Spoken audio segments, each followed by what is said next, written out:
Hi there, I am Adem Kirbas.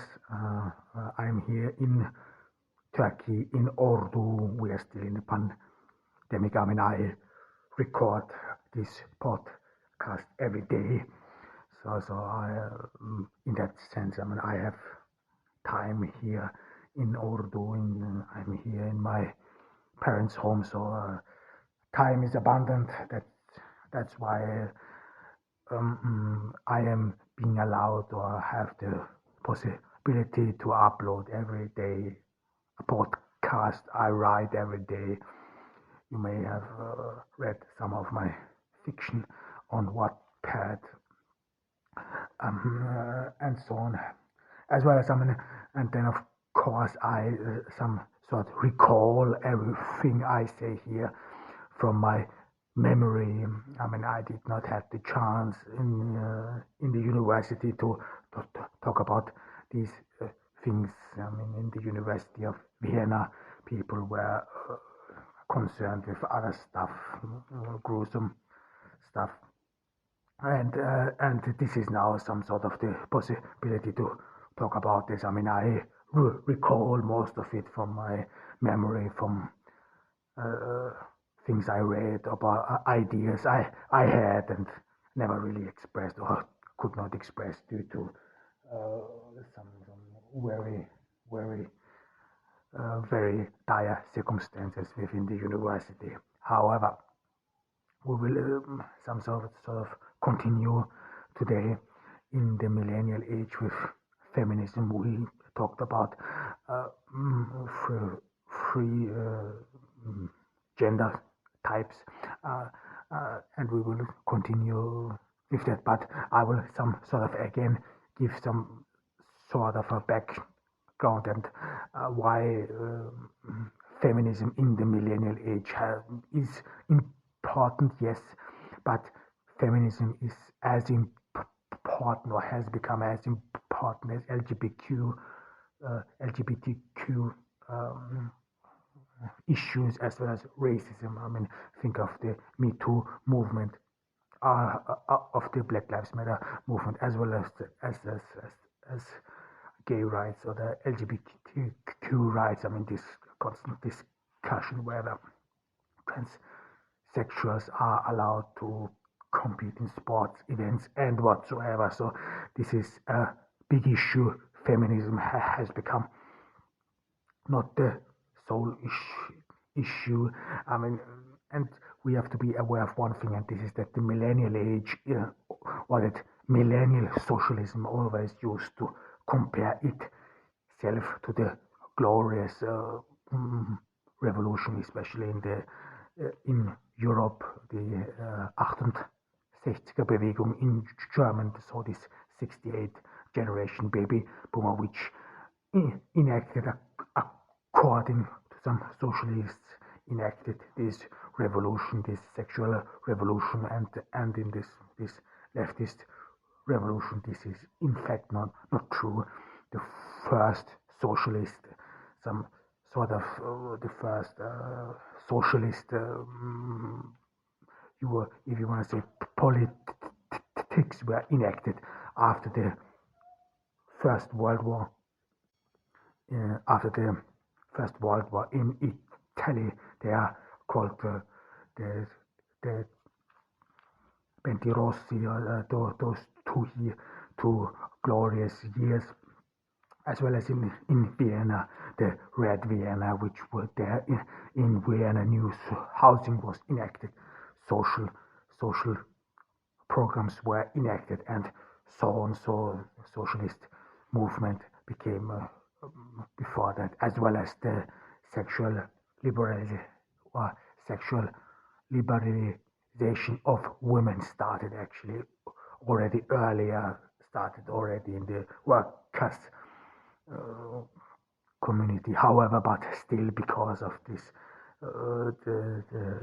this revolution, this flower power, if you want, this was rather in those elite circles, and many people from the elite circles still mourn this era, and they some sort of think the only thing they are this past sexual revolution, some sort of omitted was the LGBTQ rights, and they wanna somehow make up for it and so on. I mean, because racism was a part of it, especially in the USA, in America, the civil rights movement. In Europe, there was not really some sort of a civil rights movement. Is at the fact that Europe, especially after the or it started after the First World War, and then was concluded after the Second World War. That in Europe, mostly homogeneous societies were built. I mean, only think about the Habsburg monarchy, uh, which was before it before its fall a multicultural empire, and then it was dissolved, as well as the Ottoman Empire, as well as other cities like the German Empire and so on. So in Europe, the civil rights movement was not really or was differently perceived, and in Europe, some sort of played and political party, and then there are differences,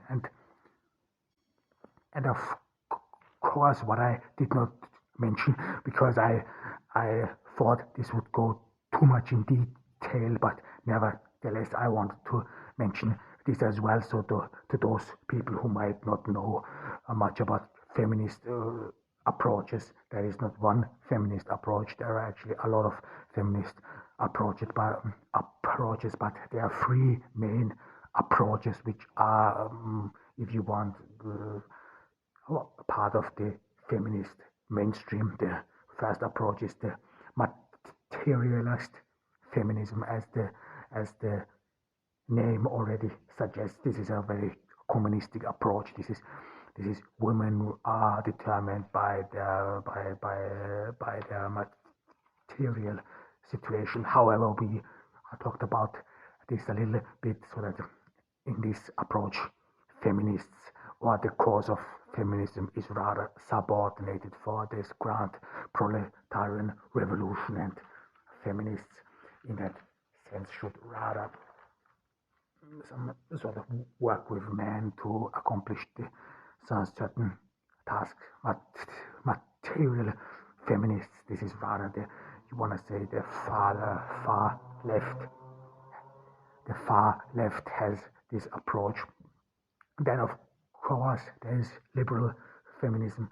This is rather among moderates. This liberal feminism is rather, you find it within laws, that they want to enact more laws, or want to make women through law equal, so that they look after sexistic laws, or laws which put women into a disadvantage, and then try to fight them. I mean, you could say that some sort of this is a feminism which is very popular in the US. This has because in the US politics is closely aligned with law.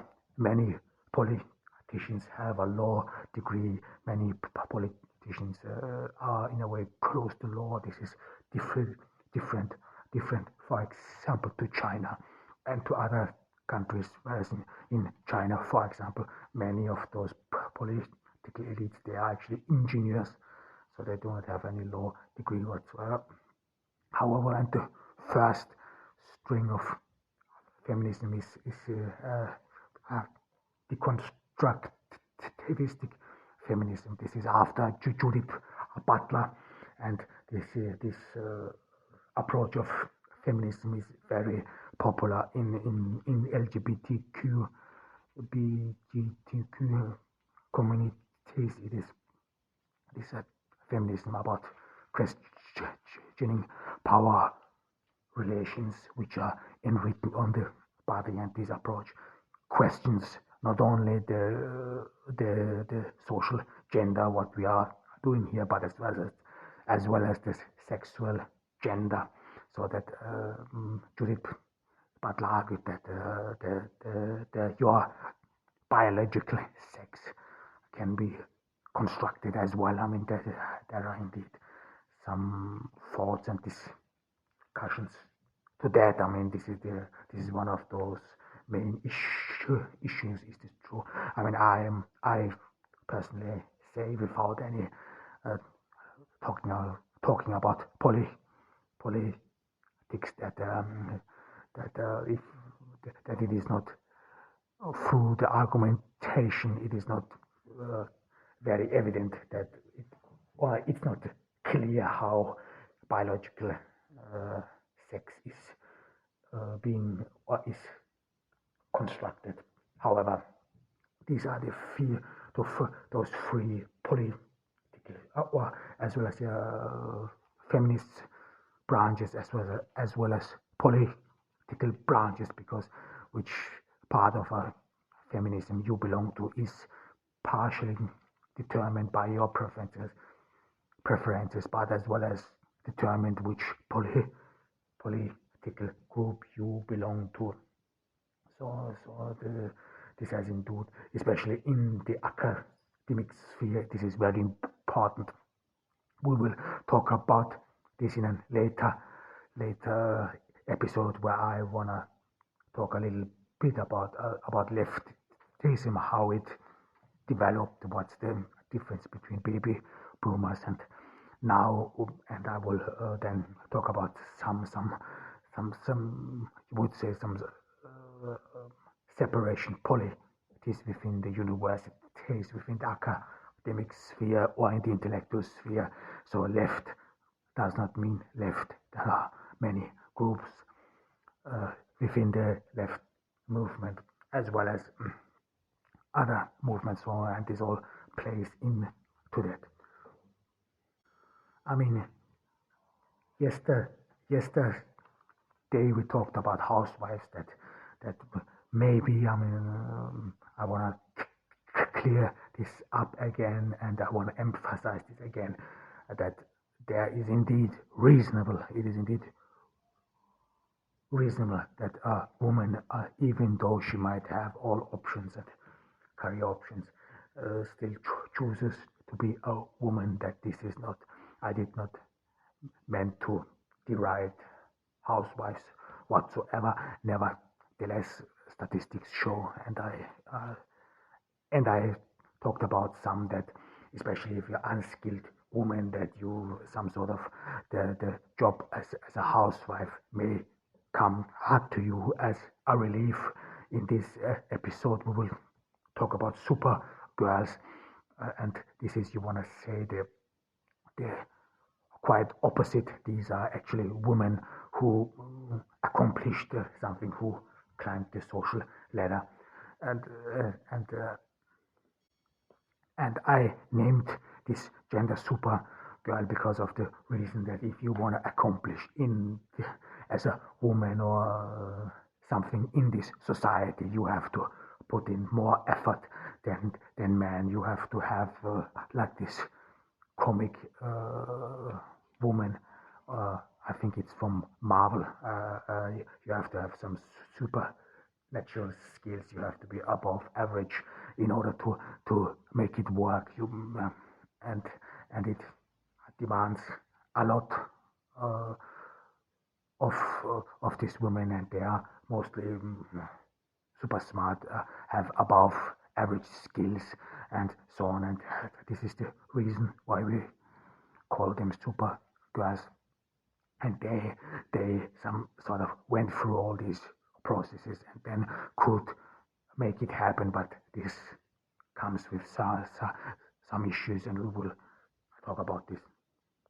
I mean, one thing is indeed clear, is that in order to that this rise in a male dominated society, that this comes with a price, that you have to adopt one issue is that you have to adopt to certain male behavior. Again, this has to do with the fact that most of these business enterprises whatsoever, this already started in these schools,